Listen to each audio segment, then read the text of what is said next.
আজকে আমি জোম্যাটোতে রাইড করব। শনিবার আর রবিবার সকাল 7টা থেকে 11টার গিগস, আর তারপরে হবে সন্ধ্যে 7টা থেকে রাত 11টা পর্যন্ত গিগস। তো এই গিগসের মধ্যে আমি শনিবার আর রবিবারের টোটাল কতটা আর্নিং আমি করতে পারি, সেই পুরো আর্নিংটা আমি তোমাদেরকে আজকে দেখাবো, যে আমার কতটা আর্নিং হচ্ছে না হচ্ছে শনিবার রবিবার সকাল 7টার গিগস থেকে সকাল 11টার গিগস পর্যন্ত, আর সন্ধ্যেবেলা 7টা থেকে রাত 11টা পর্যন্ত। চলো দেরি না করে শুরু করা যাক। দেখি আজকে জোম্যাটো কিরকম আর্নিং দেয়, জোম্যাটো কতটা কি আর্নিং দিচ্ছে না দিচ্ছে কলকাতা চিনাপাক লোকেশনে।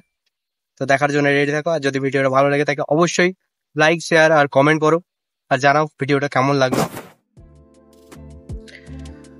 তো আমার যে প্রথম রাইডটা মানে ফুড ডেলিভারি জোম্যাটোর, তো এটা আমি পিক আপ করেছি তেঘরিয়া থেকে, তেঘরিয়া একটা রেস্টুরেন্ট থেকে। তো পিক আপ করে আমি নিয়ে যাচ্ছি, কিন্তু এটা হাওড়া স্টেশনের ওখানে অর্ডারটা আছে।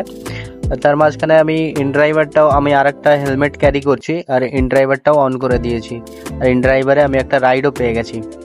তো আমি যদি দুটোকে ম্যাচ করে নিয়ে যেতে পারি, তো এখানে আমার ডবল আর্নিং চলে আসবে। তো এরকম ছোট ছোট জিনিসগুলো তোমরা ইউজ করে তোমরা তোমাদের আর্নিংটাকে গেইন করে নিতে পারো, বাড়িয়ে তুলতে পারো।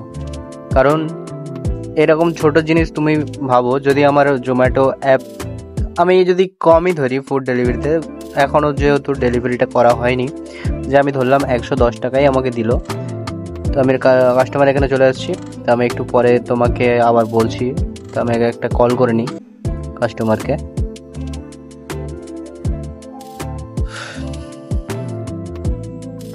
কাস্টমারকে কল করছি কিন্তু কাস্টমার কল তুলছে না। এখানে আমি দাঁড়িয়ে আছি। তো আমি দুটো হেলমেটই ক্যারি করি। তো ইন ড্রাইভারের কাস্টমার, আমি অনেকক্ষণ দাঁড়িয়ে থাকার পর 10 মিনিট দাঁড়িয়ে থাকার পর ইন ড্রাইভারের কাস্টমারটা ক্যান্সেল করে দিল। তো এইগুলো কাস্টমার অনেক খারাপ করে। প্রথমে আমাকে ফোনে বলেছিল যে আসবে, যাবে, কিন্তু গেল না। তো আমি যেখানে ছিলাম, যে তোমরা যদি দুটো অর্ডারকে ম্যাচ করে নিয়ে যেতে পারো, মানে আমি যেটা হাওড়া স্টেশন যাচ্ছি, তো এখান থেকে যদি আমি আর একটা হাওড়া স্টেশন ধরি, যদি আমার কম করে আর্নিংটা জোম্যাটো যদি আমাকে মানে 150 টাকাও দিয়ে দেয়, আর আমি এখান থেকে যদি 150 টাকায় আর একটা নিয়ে যাই, মানে দুটো আর্নিং আমার একসাথে হয়ে গেল। 300 টাকা মতো এখানেই আমার টুক করে আর্নিং হয়ে গেল। কিন্তু যেহেতু আমি কাস্টমারটা আমাকে লেট করিয়ে দিল বলে আমি আর অন্য কাস্টমারের জন্য ওয়েট করতে পারলাম না। তো আমি অন্য কাস্টমারকে না নিয়েই চলে এসেছি, কারণ এখানে খাবারটা বেশি লেট হয়ে গেলে অসুবিধা আছে। তো এখানে যখন কাস্টমার আমাকে লেট করিয়ে দিল, আমি আর দেরি করলাম না, তার সাথে সাথে বেরিয়ে গেলাম। তো এটা হাওড়া ব্রিজ কলকাতার। তো কলকাতার হাওড়া স্টেশন যাবার আগে তোমাকে হাওড়া ব্রিজটা ক্রস করতে হবে, তারপরে তোমার আসবে হাওড়া স্টেশন। তো হাওড়া ব্রিজ ক্রস করার পরে হাওড়া স্টেশন কিভাবে ঢুকবে, ক্রস করার পরই যে লেফট টার্নটা আসছে, এই যে বাঁদিকে যেটা সুইফট ঢুকলো, তো এই সোজাই তোমরা বেরিয়ে যাবে, বেরিয়ে তোমরা কাস্টমারকে ঠিক নামাবে কোন জায়গাটায় তাও বলে দিচ্ছি। এখান থেকে সোজা বেরোবে, ঠিক আছে? এই আশেপাশে একটু চাপ থাকে, এদিক থেকে ওই ডান দিকটায় ঢুকে গিয়ে তুমি কাস্টমারকে ড্রপ করতে পারো, কিংবা এই আশেপাশেও ড্রপ করে দিতে পারো। কিন্তু মাঝে মধ্যে এখানে পুলিশের সমস্যা থেকে থাকে। তো আমি যেহেতু ফুড নিয়ে এসেছি, সেহেতু আমার অত অসুবিধা নেই, আমার জোম্যাটো ড্রেস আছে, তো কোনো অসুবিধা হতে পারবে না। তো আমি একবার কাস্টমারকে কল করে নিই যে কাস্টমারটা কোন জায়গাটায় আছে।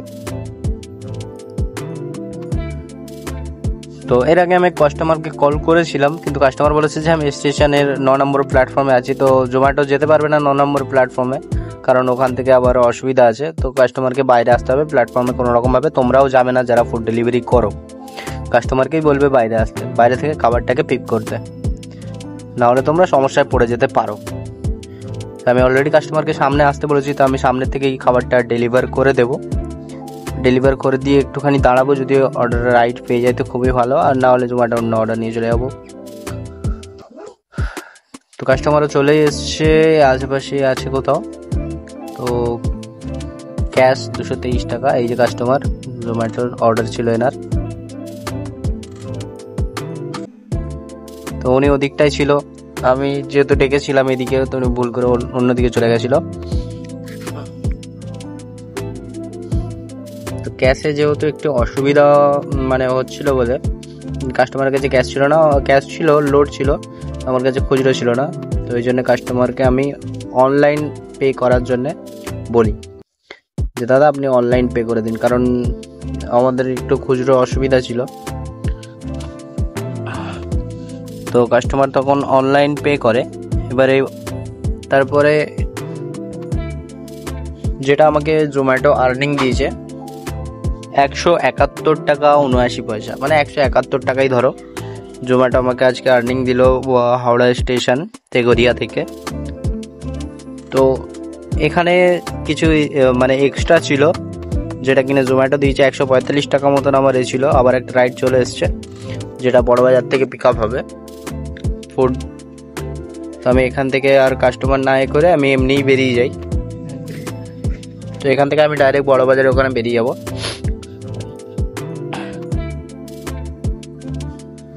আর যেটা বলছিলাম 145 টাকা মতো জোম্যাটো এমনি আর্নিং দিয়েছে, আর তার উপরে সকালের দিকে কিছু ইনসেন্টিভ হয়তো ছিল, সেই ইনসেন্টিভটা অ্যাড হয়ে 171 টাকা মতো হয়েছে। তো আমি নেক্সট যে ফুডটা আছে আমি ওটা পিক আপ করতে চলে যাই।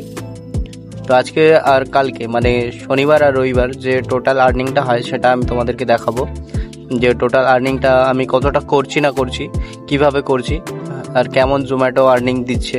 যেহেতু শনিবার রবিবার একটু বাইক ট্যাক্সিতে আমার যতটা মনে হয় যে বাইক ট্যাক্সিতে একটু কম টাকা আর্ন হয়, মানে অতটা কাস্টমার অফিসিয়াল কাস্টমারগুলো থাকে না, তো আর্নিংটা অতটা বেশি গ্রো করে না শনিবার রবিবারের দিকে। তো তোমরা ট্রাই করে দেখতে পারো যে জোম্যাটো কীভাবে, মানে জোম্যাটো শনিবার রবিবার কেমন আর্নিং দিচ্ছে। তো এটা তেমন কোনো মুশকিল কাজও না, আর এটা ম্যাক্সিমাম তুমি তোমার এরিয়ার ভিতরেই থাকতে পারবে ফুড ডেলিভারিতে। তো আমি রেস্টুরেন্টের কাছে চলে এসেছি। তো এই রেস্টুরেন্টে অর্ডার আমি পিক আপ করবো তিওয়ারি ব্রাদার্স।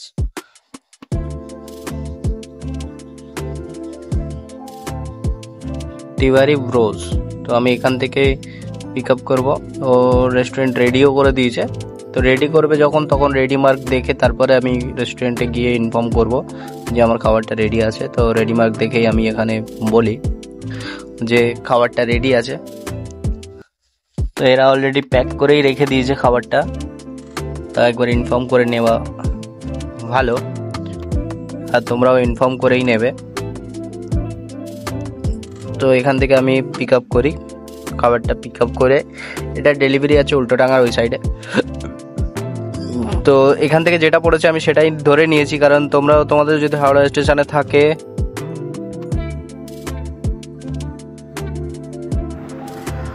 এখান থেকে খাবারটা পিক আপ হয়ে উল্টোডাঙা নিয়ে যাব আমি। তো ও কত দেয় 70 টাকা মতো দেখিয়েছে দুটো। তো এই যা গরম পড়ছে, গরমের মধ্যে দুপুরের দিকে কাজ করাটা একটা অসম্ভব ব্যাপার হয়ে পড়ে। তো ওই জন্য তো তোমরা যদি করো তবে সকাল সকাল গিগস বুক করে কাজ করা শুরু করে দেবে 10টা 11টা পর্যন্ত, ব্যাস।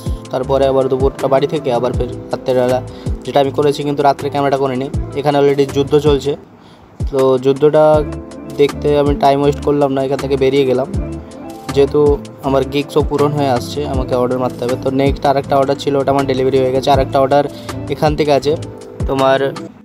তো এই রেস্টুরেন্টের থেকে পিক আপ আছে, যেটা কিনা যুব ভারতী তোমার যে প্লেগ্রাউন্ড আছে তার পাশে একটা মতো করা আছে। এখানে একটা রেস্টুরেন্ট আছে, এখান থেকে পিক আপ আছে। তো এখান থেকে আমি পিক করব। কেক আছে, তো কেক অলরেডি রেডি হচ্ছে, এটা রেডি করছে ওরা।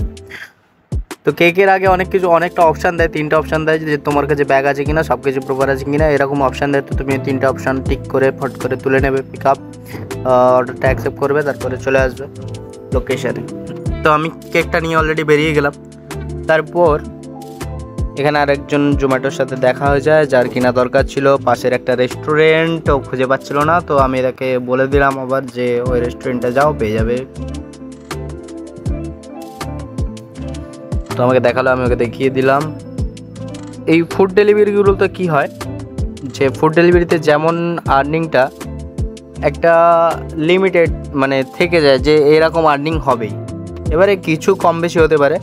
আর বাইক ট্যাক্সিতে সেটা হয় না, অনেকটাই কম, অনেক সময় আর্নিং অনেকটাই কম হয়ে যায়। তো তো সেটা তোমরা ভালোভাবেই জানো, আর অনেকটাই বেশি হয়ে যায় কোনো সময়। আমার অলরেডি আমার দুদিনে যে আর্নিংটা হয়েছে তোমরা দেখতে পাচ্ছ, 2336 টাকা। প্রথম দিন 1390, তারপর 946 টাকা। তো আমি তোমাদেরকে যে গিগসটা বলেছিলাম, তো আজকে আমি তোমাদেরকে আর্নিং দেখালাম। তোমাদের কেমন লাগলো ভিডিওটা তোমরা অবশ্যই কমেন্ট করো, লাইক করো, সাবস্ক্রাইব করো যদি তোমাদের ভালো লেগে থাকে, আর ভিডিওটা শেয়ার করে দাও।